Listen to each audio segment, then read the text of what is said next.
Hello, this is Whittle Me This, and in this video we are going to be carving a shallow bowl from an eastern red cedar offcut. I received this cut from one of my past carvings, and little reveal here, this is what my wood pile looks like. Every good carver has one. Mine is mostly consisting of past logs that I've gathered from woods. People have brought back branches from trips, and I received this from this little basket I have. And I just don't tend to throw away offcuts because all of it can be used. And for this one, if we flip it over, I already started on like a bowl design. This is going to be the base, and we're going to have a live edge, like edge around the bowl to hold like keys, coins, anything like that.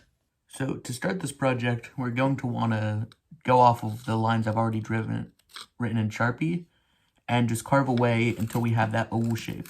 For this, I'm going to cut into a time lapse because I think it's cool to watch the whole process.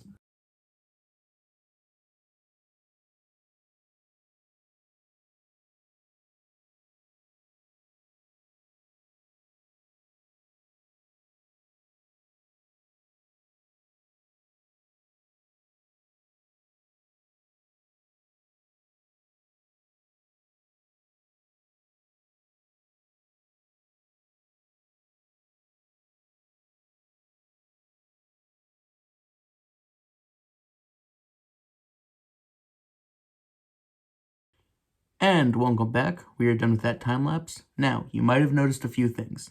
The first one, these. I wasn't wearing my gloves at the beginning. That was wrong of me. It was a complete oversight. I should have been wearing my gloves, and you should too. Whenever you're carving, no matter if it's just a quick little carve, if you just want to make one little detail, you should always be wearing your gloves. It is incredibly important that you do that for your own safety. Another thing you may have noticed, this. This is a leather strop. It is a way to sharpen your knife by like honing the edge. After every 15 minutes, you should be using the strop, and I will cover this in a later video. But basically, it's just a way to sharpen the knife. It's good practice to do so if you're carving for long periods of time. Now, one thing I realized when carving this wood that I found really interesting is I've carved a bunch of eastern red cedar because I've collected a lot of it from the forest, and the red part of the wood is actually pretty soft. Like, you can cut through it very easily, no problem. But when I was cutting through the white part of the wood, it was much more difficult to cut through because it was way harder. And I thought that was kind of cool from like a evolutionary standpoint, that the tree would produce tougher wood for the outside than on the inside. I just kind of thought that was a cool detail, but now we will move on to carving out the inside of the bowl. I'm not going to do a time lapse for that, but that was my very first time lapse. So tell me what you all think in the comments, and we'll cut forward to when this is all hollowed out. And we're back. I carved out the inside and left this really nice red circle in the middle. Once we oil this, it's going to look really great. Now we're going to flip it over on its back and start carving around to make the walls of the little bowl look rounder. Usually I do it the other way around, start with rounding the outside first, then move to the inside.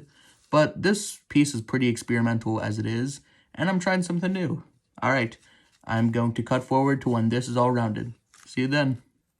So here it is with the rough carvings finished up. I've rounded out the sides a bunch, and I have a flat base. And I'm really happy with how it turned out. This piece really plays on the functionality of woodworking, and how you can take just a scrap, a piece that would be discarded or put in a burn pile, and you can make something really functional, really cool out of it. It's a very small, like, throw-together project, but I'm really happy with it. It could hold keys, spare change, a bar of soap, and I'm now going to sand it up, put some mineral oil on it as a stain, and then it'll be done. And here's the finished product. I gave it a little stain, and just as an example of what you could put in it, we got our car keys, some spare change, other carvings, channel icon snap right here. But aside from that, I feel like it turned out really well. It looks really good with a good sanding and mineral oil, and here's the finished product. Hope you all enjoyed, and this is Whittle Me This, out.